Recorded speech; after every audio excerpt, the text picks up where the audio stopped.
Hey guys, Mega Man NG here, and now it's time for the Flash Arrow or Flaro crossover review.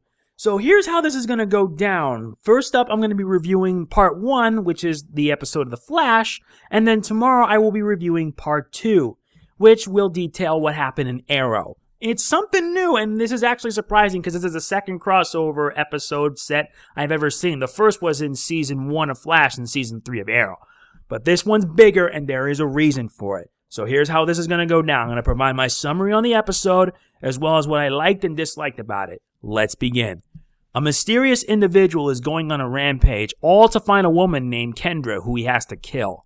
When the Flash tries his luck against him, he finds this person very dangerous. And dangerous is an understatement. Realizing the danger of this threat, Barry and his group ask for the aid of Oliver and his team. At the same time, a man with wings comes in to tell Kendra of her destiny and her true identity. It becomes a fight to save an important life, as two teams must join forces against a foe that is not only dangerous, but also immortal. Not much of a summary, is there? But yes, that's the whole focus, the whole main plot of the first part. I really did enjoy it, without a doubt. There was also a subplot regarding Caitlin and Earth 2 Wells. Basically, they're trying to find a way to help Barry strike back against Zoom. Wells has an idea, but when they try to make it go through, Jay decides to vehemently oppose it, for reasons I'd rather not say because he feels of how dangerous it is. However, Wells gets shot, and it forces Jay to make a very tough decision. The subplot I really did enjoy because it not only helps provide good character development, but I feel that it helps build the bond between Wells and Caitlin. Not to mention with Jay as well, since Jay and Wells don't see each other eye to eye, but they do have something in common, that is to stop Zoom. But like what Jay said, even Wells has secrets to hide, and that is making me curious. I really am curious in the later episodes to come. However, the drug that they were making, Velocity 6, reminds me of Velocity 10 from the Titans comics in DC. Velocity 10 gives someone super speed, but they experience major withdrawal when they run out pretty quickly, and it can suck. At least here with Velocity 6, Jay was able to use it to save Wells' life. And we know Garrick isn't going to be using that again. And as for the main plot itself, I liked it. We are also introduced to the main big bad of this crossover, Vandal Savage. For those who do not know, Vandal Savage is a villain of the DCU, and a very dangerous foe at that. Vandal Savage is immortal, having gained his powers from a meteorite. Sleeping near it enhanced not only his intelligence, but also his strength and super speed. It also makes him dangerous since he can't really die. He has lived thousands of years shaping the entire world in the DCU. And there's a reason why they call him very dangerous. He is powerful, he is skilled, and he will kill you in just a short while. He'll just beat you down fast. And in this series, Vandal Savage, I find him to be a bit underwhelming for the first half of it. He really wasn't that much of a threat. But later on, when he gets the staff of Horus, that's when things become really dangerous.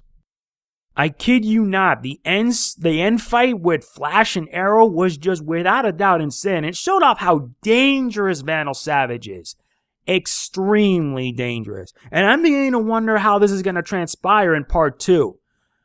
But however, I hope things can improve for Vandal Savage as a villain because we know he's the main villain in the DC series that's coming in January, Legends of Tomorrow, and I will be reviewing that.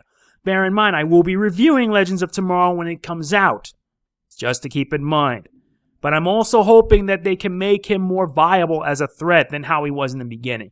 It was underwhelming, yes, but it could have been improved. There were a lot of things that I loved in the episode. For example, the chemistry between both teams. It was just enjoyable seeing the two teams unite for a common goal. Not to mention, it was funny. There were some bits that were actually funny, especially with Cisco and Felicity. It was a bit hilarious, but at the same time, it was just enjoyable seeing these two nerds go at it.